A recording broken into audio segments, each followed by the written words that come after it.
everybody, I'm Siobhan Tuvino, and this is another episode of Hard Hat Legends. And today I have Mr. David Gelber.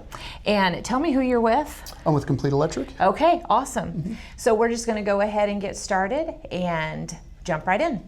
All right, first question. What was your first job? I was an electrician. An electrician? Mm-hmm. Like even as a kid? Yeah, so my dad was an electrician. Okay. New York City, Local 3 union electrician. And Okay. I grew up with him nights, weekends, summers, doing side jobs with him. Really? Yeah, so at a very early age, I jumped into this. That's interesting, because that was my, how did you get into the industry? And you just answered that. Like that. A lot of turns to where I am today, but yeah, that was my start. Wow, so you are originally from New York? Florida, messy, Okay. all over the East Coast. Okay, South okay. Florida, New York, North Carolina. Awesome. Up and down the East Coast. Okay, so how did you end up here? I had way too much fun in Florida. I had to go. Okay, we're gonna leave that one alone. Leave it alone. Okay, so the next question is, why did you choose electrical? But obviously it's a family thing. Yeah, I don't know that it was a choice that I wanted when I was young. Okay. My dad had always told me, I'm going to teach you a skill to fall back on.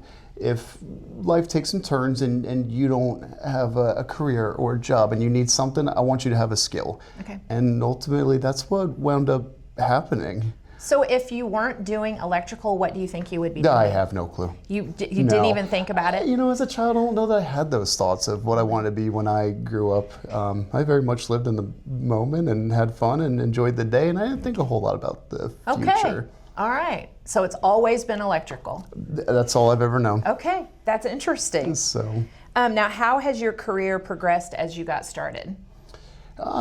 so working with my dad's nights, weekends, etc. After high school, I jumped into some smaller service jobs with different companies, a little bit of electrical or residential service, some commercial service. And then I actually kind of took a step backwards and wound up being a material expediter on a larger job for a while. But that kind of gave me some exposure to large commercial, that side of the industry, which I'd never seen. And I was honestly scared of it. Yeah. All I knew was the smaller stuff that I was doing. But once I got to see that side of it, I really began to enjoy it. And from there, I just kind of worked myself up, apprentice, lead man, foreman, to where I am now, which is a project manager, and I'm blessed to oversee the construction side of our company. So you are one of those that actually started from the very ground and worked your way up. I did, yes. Okay, I love those stories. I did. This is awesome. Okay. So what advice would you give someone in the trades that is seeking to move forward like you have? There's a couple parts to that. I think patience is the first part. I think, especially the youth, we see a lot of them enter and they expect instant gratification or reward, and it's not every day. always that. It's a grind. Is this a lucrative industry at the entry level? No, not really, to be honest with you. But it pays dividends over time. I think the patience is a huge part of it, and to go with that is, I think your actions and your attitude need to reflect the position you want, not the position you have. I think a lot of these guys feel as though years and experience are synonymous, and I don't know if that's the truth. If you spend 4 years as an apprentice doing solely apprentice things, that's kind of what you still are. Right. The years don't lead to advancement. And I feel like there's a disconnect there that we're trying to work on. Okay, good. Yeah. So. Did you go to, obviously I was going to ask, did you No. go to school for this, No, but you I did didn't. not. I And didn't. I love that, because for kids that don't like school and they're more of a hands-on, this would be the perfect job for them. Yes. And I will say on the back end, you got to get in a book a little bit. Right. You're not passing any of these tests, the journeyman, the master's tests, without getting into a book a little bit. Okay. That part is tough. But yes, you can gain a lot of knowledge just by the hands-on of the day-to-day of the industry. It's a unique industry. We get to see it all. Just because I'm an electrician doesn't mean I have to deal with framing and plumbing, etc. You really got to be a sponge and look at the entire site around you, not just the task at hand. And if you do that, that knowledge, it comes. And you can quickly find a way to gain knowledge and advance without having the schooling. Yeah. And I think seeing it, because I'm that way. Like I need to look at it, have my hands in it to Agreed. learn it. As somebody can't just tell me. I can't always learn it from a book. I have to have the hands-on experience. And I'm in the same boat, sometimes to my detriment. You got to Exactly. You got to make some mistakes to Yep. get there. But no, the hands-on training can reap benefits. You don't necessarily have to have the schooling, but I'm not dismissing that. It can be beneficial. Absolutely, absolutely. But no, I love that though, that they can actually do that. What has been your favorite project that you've worked on to date? So this might not sound real glamorous, but actually a car wash. Okay. You don't realize how intricate they are and the amount of... Well, now that you say that, I'm like, yeah, there's a lot to you that. know, you drive through your tunnel and the red light turns on, the blue light turns on, and the little soap goes and the brushes spin. Absolutely. All of that is electrically controlled. There's a Right. lot of intricate pieces to it behind the scenes, and that job for me was truly a challenge. I'd never done something like that before, and what I learned on that job has really, I think, helped me in my career. It's an interesting bit that not everyone gets to see. So that was a fun job just because of that. And I'm never going to go through the car wash the same There again. is so much, you have no clue. There's so much in there. Okay, who has been a mentor, and what advice do you still use today that mentor gave you? Without saying, it goes without saying, my dad.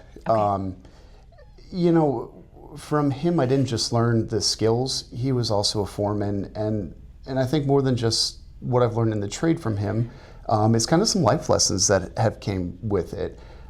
This industry can kind of teach you how to be a leader, how to be a professional, what it means to be prompt and timely, what it means to take responsibility. And I think it's all those subtle things that I saw from him that have really stuck with me. I don't know that I can be in the position that I'm in now without learning that. Right. Being a leader goes a long way, not just in your career, but in life, and I got to see that from him firsthand. And it was unique, and I'm grateful for everything he taught me. That's awesome. So. Good deal. Okay. What are some ideas or suggestions that you have to get people into the trades? I personally, on my side, am seeing a lot more youth come in. We happen to run a very young shop. I think people are seeing that some of the college degrees aren't paying immediate, benefits. Yeah. So we're starting to see more youth come in, and I think they are seeking that hands-on experience. I don't know that I have advice to give to get more in, but if I had any, just be willing, give it a shot, show up, shake a hand. We're all pretty busy right now, and you never know when one of us is going to need a hand, and it might be you're in. It might be your opportunity to jump in and get in this field. Yeah. So. I know with my grandkids, when they come into the kitchen and they're helping, they help. And you're just, if I just did it myself, it would just go so much quicker. And I know that probably has to be the same way for you guys. 100%. But 100%. But if we don't allow them to get in there and get beside us to learn it, they never will. That's it. They never will. And we need them. No, so. Agreed.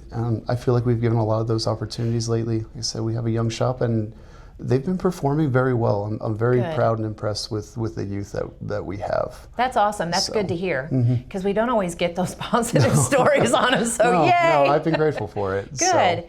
Do you think it's something that your son may want to do? I don't know. He just had his kindergarten graduation, and that's what he wanted to be. And he said he wanted to be a builder man. You know? I don't know that he knows exactly what I do, but he knows I got a hard hat, therefore I build things. That's cool. If he does, I'm super supportive. But I'd like to do the same thing with him that my father did with me, and just teach him the skill. Yeah. If he elects to go that route, great. If not, he'll be married someday, and he can fix a light fixture in his own home without calling someone. If that's all he gains out of it, I'm okay with that. Good. So. Good deal. Well, thank you so much, David, for your time. We really do appreciate it. Yeah. This has been an awesome interview, Well, and I learned a lot. So thank you all for watching, and stay tuned, and we'll have more coming down the pike. Thank you.